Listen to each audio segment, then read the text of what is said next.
What's going on, y'all? Happy Thanksgiving. A great day of college hoops again. But I hope you primarily spent your day with family, like I did. But I was able to watch the games. Time kind of worked out to where I could spend some very very quality time. That was great with the fam. But I also got to watch these good college basketball games because it wasn't as loaded as like the Players Era days were and stuff. But some really really big games today. One just wrapped up. And I'll just start with that one. Duke versus Arkansas. What a matchup. I think at the end, Ian Eagle was like, this felt like March, but we're only in November. And that is exactly right. What a ball game. This game was incredible. Duke comes out on top, 80-71, in a game that was much closer than the score indicates. So Arkansas came out hot, went up, I don't know, maybe 7-2 right off rip. I think they ended up getting up like 12-4, 12-5, somewhere around there.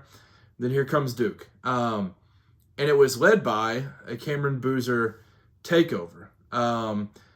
Arkansas, like I said, they jumped out quick, and it was kind of, I don't think their athleticism showed, kind of scared Duke in a way, but like the way that like they fly around and just do all their crazy stuff. And it feels like every time they end up tipping a pass, it ends up with Billy Richmond punching one on the other end, just cramming one home.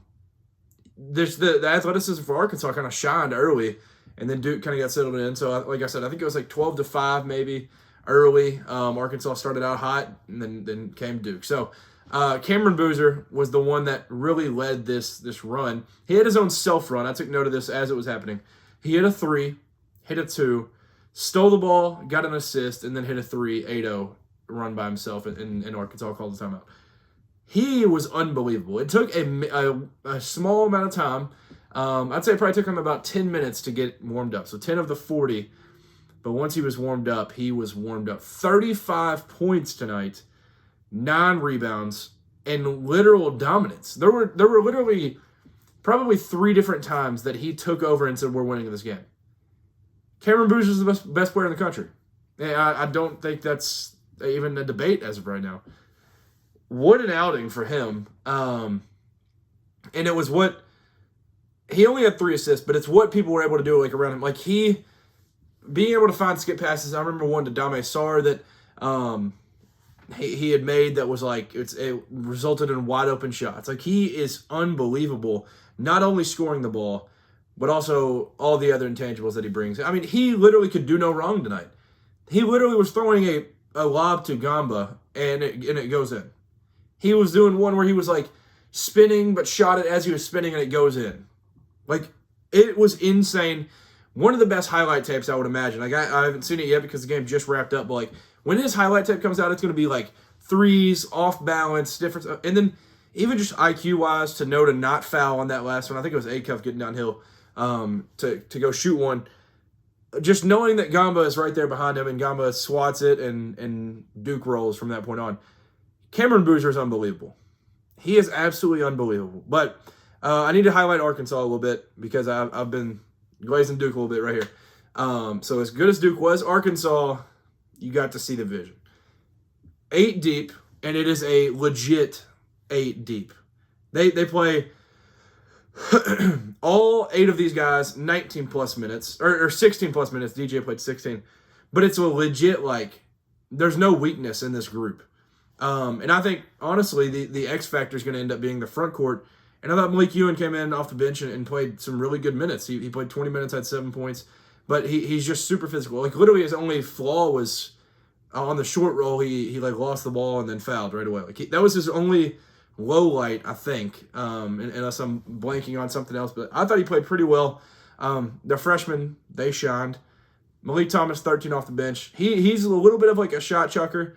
I mean, he shot 10 threes tonight. But with those type of guys, you don't want to slow them down. You don't want to put anything in their head that's going to slow them down. So having him do that, where he's going to have a night where he's just going to have like 30 plus.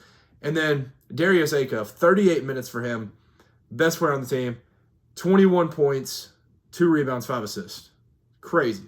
So yeah, with Arkansas, I want to mention this because Ian Eagle in the first half dropped this subtle stat, which I like heard it, And I like sat up in my seat and I was like, wait, hold on, what did he just say?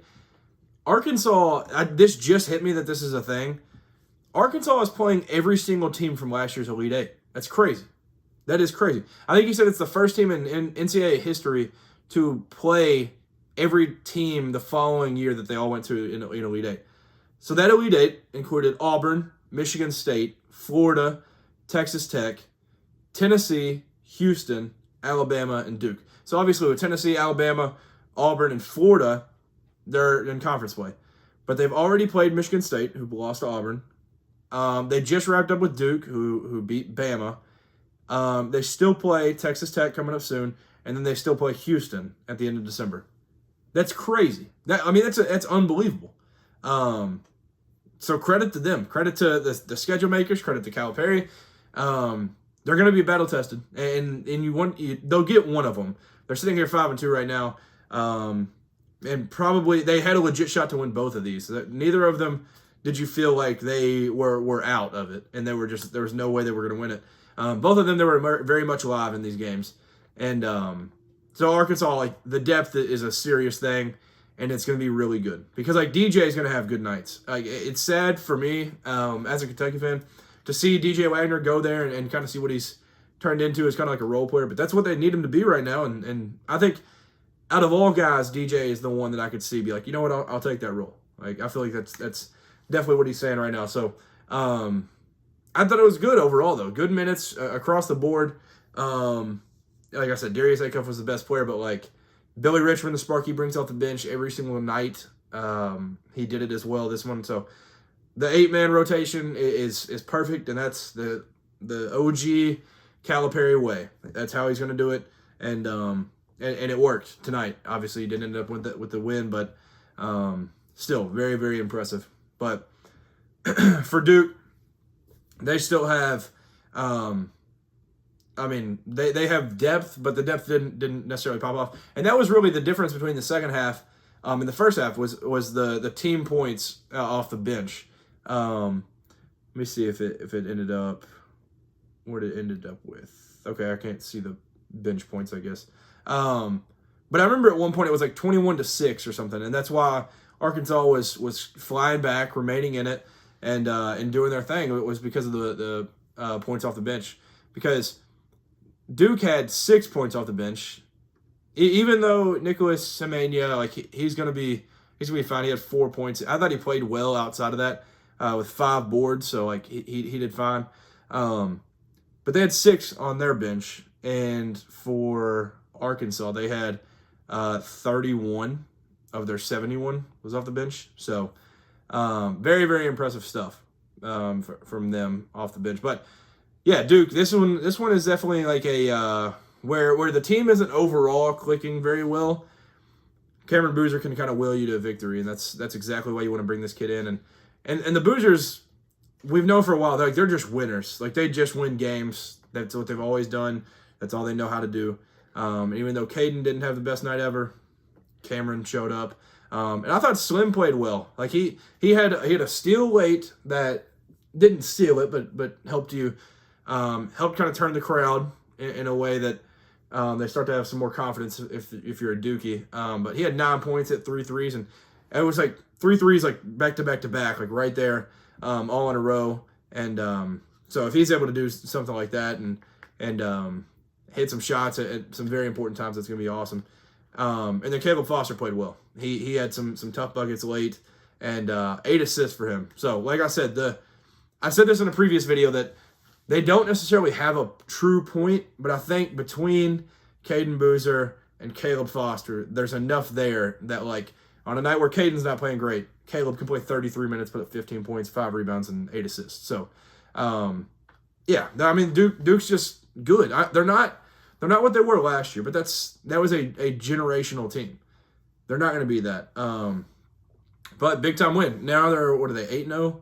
Yeah, 8-0, number 4 in the country. So you got to be excited. But Duke, I mean, they don't slow down with the non-con stuff. They still have coming up. They have Florida and then at Michigan State, and then they'll slide Lipscomb in there, and then they play Texas Tech, and I think that one's in the Garden maybe. Yeah, it's just nuts the schedule that they play. Yeah, that's in the Garden. So Duke's not slowing down at all, but great win, great team win for them. And then obviously Cam Boozer, hats off to you, man. That was special what you did tonight. The other big one of the day was Michigan State and North Carolina. Spartans come out on top, 74-58, and that front court was doing its thing. The length and the rebounding, I think, was the big difference in this one, where the rebounding difference was 7, but it's going to be hard to win a lot of games if you're North Carolina and you have 30 rebounds total. So that's going to be very, very difficult. But the length overall what was disruptive and made it very, very tough overall to shoot. And North Carolina just couldn't buy a bucket. So that was kind of the overall story of it. But going back to the very, very beginning of the game, it was kind of funny. I felt bad for the rims early on because it would go like Cohen Carr, dunk the heck out of the ball. Caleb Wilson, dunk the heck out of the ball. Lob, dunk the heck out of the ball.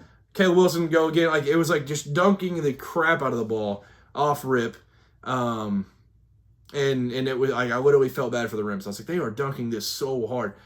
But Michigan State, even through the North Carolina hot start and early runs and stuff, they go on a 13-0 run a few minutes before half, and then it was I mean, kind of the story of the game. They went on that run and never looked back, and that was the story of it. I think it was, yeah. So it was 22-15, North Carolina, and then they go up, I believe 28-22. So it was unbelievable what they were able to do. And then I think for North Carolina, you got to feel pretty disappointed to have, I think it was when they had 55-52, UNC down 3 with 7:55, essentially 8 minutes left.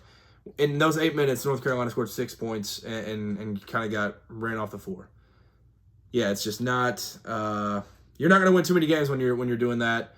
When you need the buckets, it's going to be tough. But on the bright side of things, Caleb Wilson continues to every single game impress, and he did it again today. 18 points, 7 rebounds, and he's. This was definitely the first time that he's had to go up against this type of length early. Like Kansas, yes, there's Flory, but like these are veteran bigs. I mean, this was just, they disrupted him. And you could tell it got to him because of some of the shots he was taking, trying to get downhill, and just couldn't really finish through the contact and stuff. But when there's Carson Cooper and Jackson Kohler and all these guys on the other side, it's just going to be very, very tough. And you could tell that very, very early. But overall, I mentioned not good shooting for the Tar Heels. They ended up going, let me check these team three-point. No, they shot 17% from 3, 4 for 23. And they were 21 for 55 from the field. Michigan State, I mean, I know they bring a lot of physicality, but the length that they also add, when really outside of Henry Vasar, I guess Jaren Stevenson is, I mean, he's what is he, 6'9", 6'10", maybe? Like, he just plays so much outside. I'm just kind of like, I don't know if that's really going to do that. It's not going to disrupt them on the other end, but he's also, I don't trust him to go and just go up against Carson Cooper and just score right away. So overall, though, Michigan State, you've got to feel pretty good about where you're at. You're now 3-0 against ranked non-con teams, and all you have left is Duke. And then you're just conference play. So, yeah, it's a great start. They're obviously, you got to be pretty fired up if you're them. Sitting there at 7-0 and a lot of good wins under your belt already. I want to mention Fears real quick though. He had a absolute game. 19 points, 5 rebounds, 7 assists. Currently leads the country in points per game assist average, 10.2. This man is the definition of a true point. So hats off to Jeremy Fears. Same way I was doing hats off to Cameron Boozer. Jeremy Fears won in the evening. So they did their thing. They won the game exactly how I think they want to win games. They didn't have to shoot exceptionally well. How many threes they ended up? Yeah, they only ended up taking 10 threes. That's a Tom Izzo and Michigan State way of winning a basketball game. So very impressive win, going down there and winning that. And like I said, weathering the storm where North Carolina goes on an 8-0 run early, and you respond by having your own 13-0 run. And so overall, great win for the Spartans. And for UNC, this feels like another one that you don't need to like hang your head over by any means. Like I don't think you need me to tell you that. I feel like you should be able to see that as a fan. You'll be getting Seth Trimble back eventually. That's going to be very, very helpful. But while he's out, the Kyan Evans emergence is going to need to happen. 4 points, and he was just overall not great tonight. He had like one tough finish, and that was about it. They're going to need him to step up at least while Trimble's out, and then maybe they'll probably need a little bit of him even when he's back, because like obviously Seth Trimble's not going to be able to be just Superman every single night. But overall, right now, not great, but still, if you're North Carolina, there's a lot ahead for you, and you got a big one next Tuesday. They come to Rupp Arena, and it's gonna be a late game, hostile crowd, and you got a chance to wipe that away. But as a Kentucky fan, hopefully not. I'm hoping it's a big Cats W. Some of the other games today, I'm gonna mention a couple. I watched a lot of basketball today, but didn't necessarily take the mental notes on a lot of them. It was really just enjoying the game for what it was. Florida and TCU. Now, TCU battled with Michigan a couple weeks ago, and it was like, dang, like is TCU good? Is TCU good, or is like Michigan a fraud? We've now seen what Michigan can be, and we now know that TCU, even though I don't understand how they lost to New Orleans at home, but then they go out and beat the defending champs, which now, I mean, not an asterisk bomb. They're still the defending champs, but this Florida team is scary. Scary in a bad way, like not good kind of scary. But it was back and forth the entire game. So credit to TCU to be able to weather the storm, come out on top, and play the way that they did. Harding. Brock Harding, this man right here, all the flowers for him. 37 minutes played for him, 19 points, 4 rebounds, 12 assists, and he's the one that at the very end on the Chinyalu technical, he gets the free throws. He has the game winner, the one that ends up getting them to 82 when things were tied up at 80. That was amazing. And then this dude, Jace Posey, this guy right here, 21 points for him, but he was absolutely incredible, flying all over the place, and making big plays late. And I want to say he's the one that had forced Florida into getting the jump ball, which I mean didn't necessarily end the game, but it just disrupts everything they're trying to get into offensively. I want to say he's the one that did that late when he poked away from Alex Condon. But overall, great game for TCU. Gotta feel pretty confident about where you're at. And then overall as a Big 12, this conference is looking dangerous, man. Like every single day that goes by, you're like, yep, Big 12's best conference in the country. And we already knew that the SEC was not going to be the best conference this year. At least I knew that. And it just continues to age like fine wine that it will not be. Boogie fouls out on a hook there towards the end. Boogie Flan, 12 points, 4 turnovers. And the steals were a positive, but overall, not a great game. Xavier Lee still struggling to get it going. Their guards were 1 for 7 from 3. Xavier Lee and Boogie Flynn. They're just not going to cut it. But they need to thank Urban Klavshar, because he had 29 minutes, but 20 points, career high, and he was just all over the place tonight. 4 threes. It felt like every time they needed something to get them rolling a little bit, he was the one that stepped up. So big credit to Klavshar. He was awesome. And it's funny because like when you're going through the entire portal, and you're looking at all these different guys, you're like, all right, well, we could spend like $4.5 million, get Boogie Flan, keep him out of the draft. We can go spend maybe $4 million, whatever, to go get Xavier Lee from Princeton. There's all this difference, but little did you know, maybe your best guard's just already in the program. And I don't know if that's going to be anything that it's close to all year. I mean, right now he's averaging 7 points. But there's definitely a bright spot that you can kind of see today for him. So Tommy Houck, he was the best player overall for Florida today. I thought he dominated. I want to say he had like 17 at half. He ended up with 20, so it wasn't as good in the second half. But TCU took Alex Condon out of this game. Overall, he was, but he's such a good player. He's able to kind of figure out ways to do some other things. But they took him out offensively. He was almost unplayable at times with some of the shots that he was kind of forcing. But he had 8 rebounds, 8 assists, and had a block on top of that. So he still figured it out. Still figured out a way to be a positive player for this team. But not a great night for him. He finishes with 8 points, and I think he'd been averaging like 17 on the year. He'd been averaging 17 points. So, yeah.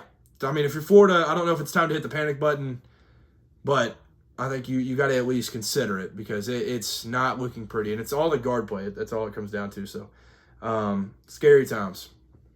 Vanderbilt beat VCU today, and I'll talk about a little. Maybe in a little bit about their opponent that they'll be playing tomorrow, but that advances them to the Battle for Atlantis championship. So they're 7-0. I think this is their first time being 7-0 since sometime in the 90s. It's impressive. But if you're Mark Byington, you got to be excited with your crew and what you got going on. So it was really a finish that was very, very positive, I would say, for this group. Where I don't remember what the score was at the time, but they close out, and it's not just a one-man show. It's everybody knowing that they need to come up with the clutch gene, and they all go out there and score. So very, very good finish, 89-74, and they end up getting out of there with that win and have a chance to play for the championship tomorrow against a familiar friend in St. Mary's, who beat Virginia Tech today 77-66. It's a rematch of the round of 64 last year, in which St. Mary's won 59-56. This game also very, very similar to what I was saying about Vanderbilt, where it was a kind of team outing, where that's the way that they were able to figure these things out and get out of here with a win. That's what it was. They went through a bunch of different actions there late, and it wasn't necessarily one man that they were leaning on to do all the scoring in this one. So very impressive stuff for St. Mary's, and they just continue to win and win and win and win. And that's all that they do. Defensively, they were very, very good, as always. And they really took – I know Neoklis Avdalas, he hasn't been as good as – maybe the first game indicated that he would be, but he's still been very, very good. And they were able to kind of take him out for the most part. And so that was very, very helpful because they wouldn't like ice ball screens, but they would kind of force him to like the side. And I remember there was one play late where it was like back and forth, and it was like a 5 feet window of where they were throwing that. So they were able to mess their whole flow up, and they forced him into some really bad shots and stuff. So very, very good win, though. I think this Virginia Tech team's got a whole lot of talent, and that's their first loss of the year. So good stuff. Yeah, Neoklis had 13-4 with 5 turnovers. They really forced him out of getting anything comfortable for sure. And lastly, I'll mention BYU and Miami. This one I didn't have my eyes like locked in on this one. This was one where during Thanksgiving I was watching, but I did notice, I got the vibe of a AJ DeBonsa complete takeover at times in that second half. He didn't have a great first half, ends up having a good second half, 16 points, 8 rebounds, in a game that, I mean, at times he would try to go get his, and it wasn't working, which is rare. But welcome back, Kennard Davis, the SIU transfer, comes back, first game back from the off-court issues, 18 points, 5 rebounds, and he comes out popping right away, 4 for 7 from 3. So with him, you can really see what this team could end up being overall. And it's just kind of, without him, it's hard to see the vision because they don't really have a ton of bench guys that you can see yourself like playing if you want a legit shot at winning a national championship. So 72-62 victory for BYU. And Keba Keita would definitely be, if I was doing awards ever, my player of the game is Keba Keita. And maybe it's Kennard Davis because of his return and how important that is just for the entire program. But Keba Keita had 6 points, 10 rebounds, and 7 blocks. He literally started the game with a block. That was the first play of the game. He is incredible. yeah, he's gonna be awesome all year. And then Rob Wright had 17, 2 rebounds, 4 assists, and 3 steals for him. So this team with the starting 5 fully back, all of that stuff. I don't remember how many games Kennard Davis missed, but when they have their full squad, this team is dangerous. They can, when Kennard Davis is back, they can space it more. They can do all these different things, and it's just they're special, man. This team is as good as advertised. Even with the one UConn loss, which UConn, I think when they're fully healthy, they have a legit argument to be just the best team in the entire country, which is certainly not a hot take by any means. But yeah, I think BYU is gonna be legit, and they play Dayton tomorrow, which Dayton. They weathered the storm of a great Georgetown comeback very, very late, won in overtime. And then they'll still play Clemson, and then they'll get into Big 12 play. So they've kind of made it through their very, very tough opponents. But Big 12 play, like I mentioned earlier, is the best conference in the entire country. It's not going to be easy this year, and I think they have a legit shot to go win the thing, though. So that conference is going to be cinema all year. But I think that'll do it. Michigan State, big win. TCU, big win. Duke, big win, and then some of these other games that Wisconsin, I need to mention them. Wisconsin, big win over Providence, so that one's another good one too. I think that'll do it though. I think that's it for the main stuff of today. So yeah, thank you for tuning in. Make sure to like, comment, subscribe if you're new to the channel. It's greatly appreciated. I'm very, very thankful. And now on this Thanksgiving, I'm very thankful for any of you that tapped into the video and checked out this podcast. So comment any of your thoughts on today's hoops or any bold takes or anything that you have, and I'll comment back, and we'll discuss some stuff in the comments. It's always fun to talk to you guys. So I'll be back very soon. Peace.